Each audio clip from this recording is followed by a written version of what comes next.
Labą dieną, su jumis Rokas Jarašius ir šiandien papasakosiu apie gyvenimo ramsčius.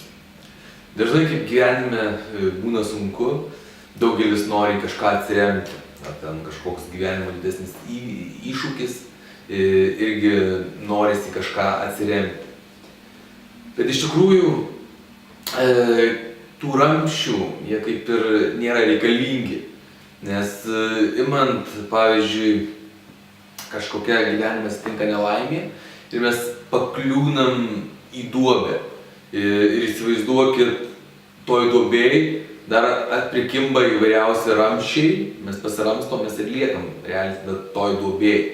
O mums reikia tais ramsčiais neapsiramstyti, o išlipti iš tos duobės. Tai ką reiktų daryti, kad iš tos duobės išlipti? Tai pirmiausia, reiktų suvokti, kodėl priežastį, kodėl į tą duobę yra patekta. Suvokus būtent priežastį, kodėl į tą duobę yra patekta, reikia žiūrėti ėjimus, būtent kokius žingsnius reikia daryti, kad iš tos duobės išlipti. Nes žmogus, kuris tik tai atsiremia ir nieko nedaro, jisai paprasčiausiai toj duobėj dar ilgiau išbūna, toj būsenoj dar ilgiau išbūna. Ir mes, tarkim, jei kažkokį savo gyvenime iššūkį įsikeliam ir tam iššūkiui mums įgyvendinti irgi reikia ramsčių, tada jau irgi negerai. Mes tiesiog turim priimti tą iššūkį ir lengvai, gal ne visada būna lengvai, bet tiesiog, jei tas iššūkį jei mes jį priėmėm, reiškia jisai yra mūsų jėgom ir mums tam ramsčių nereikia. Nes, pavyzdžiui, kai žmonės, jiem blogai, ateina kažkur tai įsipasakoti, pasipasakoti ir nori, kad tokiu būdu tie žmonės juos paremtų, tai kodėl tam žmogui tuo metu, kaip įsipasakoja, lengviau pasidaro? Todėl, kad tokiu būdu yra permetama būtent girdinčiajam, kam pasakojama, negatyvas.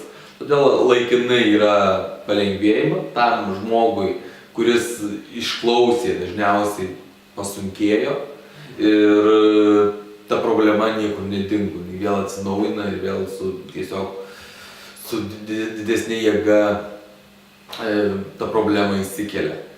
Taip pat, ką norėčiau dar papasakoti, kad apie gailesčio energiją. Gailesčio energija irgi yra kaip ir viena negatyviausių energijų ir būtent tokiu būdu, kai yra įsipasakojama, dažnai yra gailimasi to žmogaus. Kodėl gailesčio energija yra viena negatyviausia? Pagalvokit, kaip jūs jaučiatės, kaip savęs gailitės. Tai yra labai blogas jausmas. Tokią pačią energiją, galėjimusi būtent metu kitų, jūs siunčiat tam žmogui.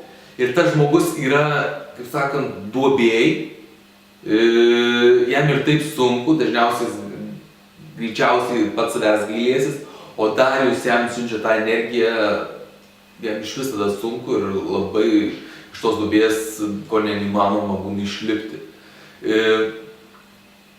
Ką reiktų daryti? Reiktų, jeigu turit, tarkim, pagalbą, kaip jam išeiti iš tos duobės, turit, tarkim, žingsnius konkrečius, per kuriuos galima iš tos duobės išeiti, tai tos žingsnius galima ir pateikti. Bet irgi tą reiktų labai daryti atsakingai ir patikrinus per širdį. Nes patarinėjant bent kam ir bent kada galit susilaukti tiesiog negatyvaus atsako. Ir tiesiog jums patiems dėl to bus sunkiau.